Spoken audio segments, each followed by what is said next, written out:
E aí lembra que lá no lugar santo nós tínhamos três móveis? A mesa com os pães, o candelabro, e nós tínhamos também o altar de incenso. E o que representam esses móveis? Então, olha só, lá em João capítulo 6, verso 35, Jesus vai dizer, eu sou o pão da vida. Tá certo? Cristo é o pão da vida. Mas em Mateus capítulo 4, verso 4, olha o que o próprio Salvador diz. Nem só de pão viverá o homem, mas de toda a palavra que sai da boca de Deus. Ou seja, não somente de pão o homem vai viver, mas o alimento do crente qual que é? É a palavra de Deus. Em 1 Pedro, no capítulo 1, verso 23, Pedro diz o seguinte, ó, pois fostes regenerados não de semente corruptível, mas de incorruptível mediante a palavra de Deus, a qual vive e é permanente. Ou seja, ele diz que a palavra de Deus, ela é alimento, lá em Mateus capítulo 4, e Pedro diz aqui que nós somos regenerados, ou seja, nós somos transformados, santificados pelo quê? Pela palavra de Deus, que é viva. É uma palavra viva essa. Ela opera vida em nós. Na mesma epístola, né, Pedro, no capítulo 2, agora ele vai dizer o seguinte, ó, desejai ardentemente, como crianças recém-nascidas, o genuíno leite espiritual. Que leite espiritual é esse? Para que por ele vos seja dado crescimento para a salvação. Esse leite espiritual é a palavra de Deus. E o que a palavra de Deus faz? Ela nos dá crescimento para a salvação. Tá certo?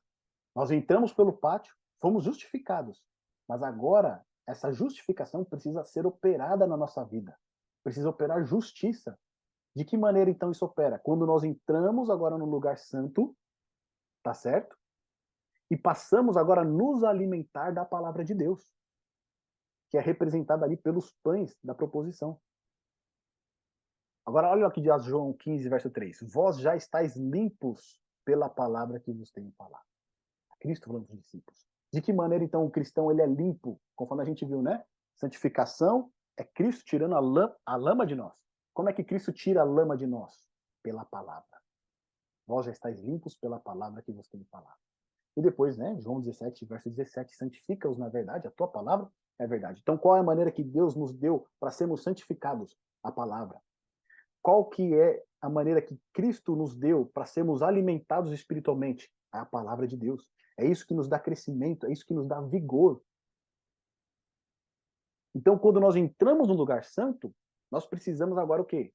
Devorar a palavra de Deus, comer a palavra de Deus, né? Nos banquetear da palavra de Deus. E não é triste quando muitos crentes vêm para Cristo, mas fica só no pátio.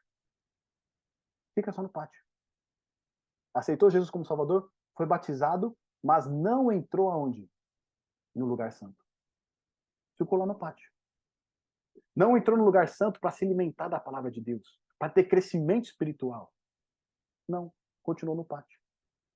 E às vezes ainda olha por cima, né, da tenda para ver o que está acontecendo lá fora. Né, o que está acontecendo lá no mundão. Não, meu irmão. Você entrou pelo caminho do santuário, você deu as costas para o mundo. Agora o seu caminho é adiante, é em frente. Tem que continuar marchando, caminhando. E o lugar santo é o lugar onde nós ali temos esse crescimento espiritual. Por isso que muitas vezes as pessoas estão na igreja 20, 30, 40, 50 anos, uma vida inteira na igreja, mas não tem crescimento espiritual. Por quê? Porque ficou no pátio. Creu, foi batizado, mas não entrou no lugar santo para ser o quê? Santificado. Mas lá dentro do lugar santo tinha um outro móvel, qual que era? A menorá, né? O candelabro. Então olha lá. Jesus em João capítulo 8, verso 12 diz, eu sou a luz do mundo. Quem me segue não andará em trevas, mas terá a luz da vida. Quem que é a luz da vida? Cristo.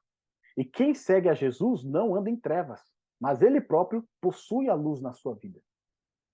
Tá certo? Quem segue Jesus tem a luz consigo. Em Salmos 119, 105, nós temos ali uma outra, né, metáfora, uma outra comparação para a palavra de Deus. Lâmpada para os meus pés é a tua palavra e luz para o meu caminho. Ou seja, a palavra de Deus também é luz. A luz que brilhava ali no lugar santo também é um símbolo para a palavra de Deus. Mas não somente isso, porque em Mateus capítulo 5, verso 14 e 16, Cristo diz, vós sois o quê? A luz do mundo. Ou seja, assim como Cristo é a luz do mundo, quando nós passamos a seguir a ele, nós também temos a sua luz conosco. E nós também nos tornamos o quê? Luz do mundo. Assim resplandeça a vossa luz diante dos homens, para que vejam as boas obras e glorifiquem a vosso Pai que está nos céus. E Isaías capítulo 60, verso 1 e 2 diz: Levanta-te, resplandece, porque vem a tua luz, e a glória do Senhor vai nascendo sobre ti. Porque eis que as trevas cobriram a terra e a escuridão os povos, mas sobre ti o Senhor virá surgindo e a glória se verá sobre ti. Ou seja, o que é essa luz que a gente tem aqui no segundo móvel do lugar santo? É o testemunho. Nós temos a palavra de Deus, mas também é o quê? É um testemunho. Porque Cristo diz: Vós sois a luz do mundo. Assim resplandeça a vossa luz o quê? Diante dos homens, para que vejam as vossas boas obras e glorifiquem a quem? Ao Pai.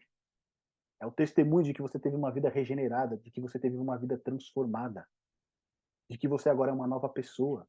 Esse testemunho, ele precisa ser como uma luz que brilha nas trevas. As pessoas precisam olhar e ver essa mudança. Ver que realmente, olha, o Jefferson é uma nova pessoa, tá certo? Olha, ele mudou, ele não é mais aquela mesma pessoa. E olha só, a gente sabe que o momento que nós estamos vivendo é um momento de trevas, certo? Densas trevas estão sobre o mundo. A escuridão ela está sobre o mundo. Jesus vai comparar o período que nós estamos vivendo com o período do tempo de Noé, onde o coração do ser humano era o quê? Continuamente mal. Agora olha só, quando é que a luz brilha mais? Quando está claro ou quando está escuro? Quando está escuro, né?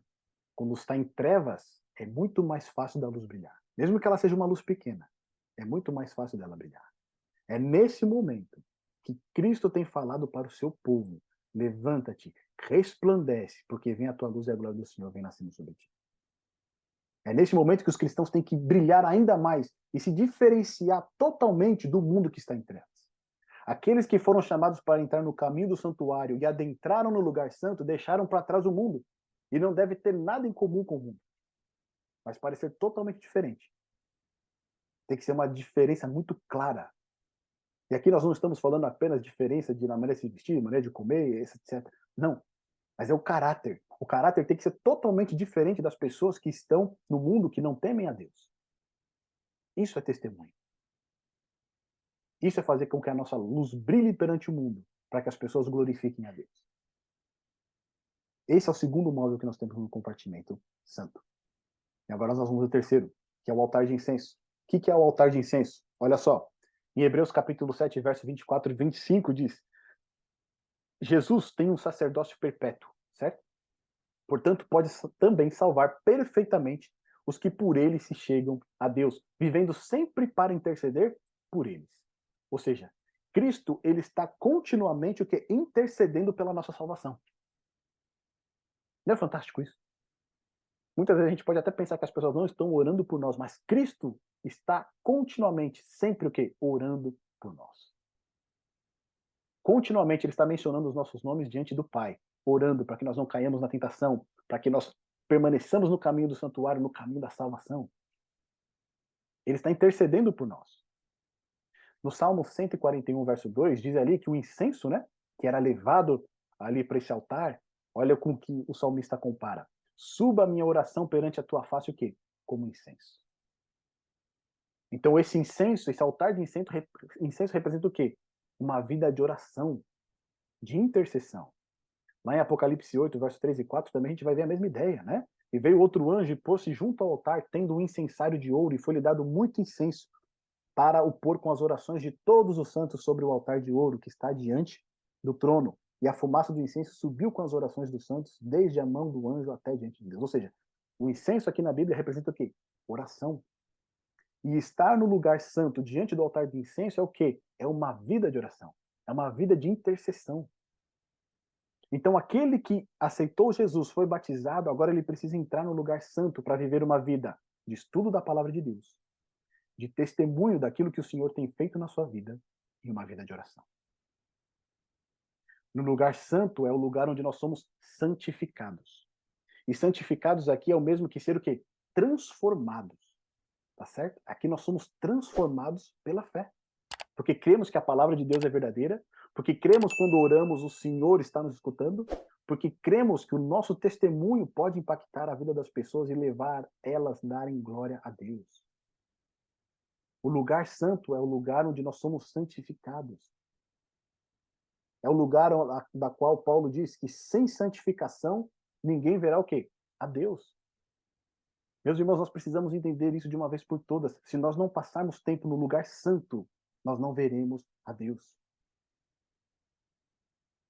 Se você ficar só no pátio, e a não ser que você tenha aceitado Jesus e morra naquele instante, você não verá a Deus. Porque você precisa caminhar, você precisa entrar no lugar santo. Você precisa progredir na sua vida de santidade. Nós demos as costas para o mundo. Sigamos agora adiante, porque tem mais um compartimento para chegar. Qual que é? Santíssimo.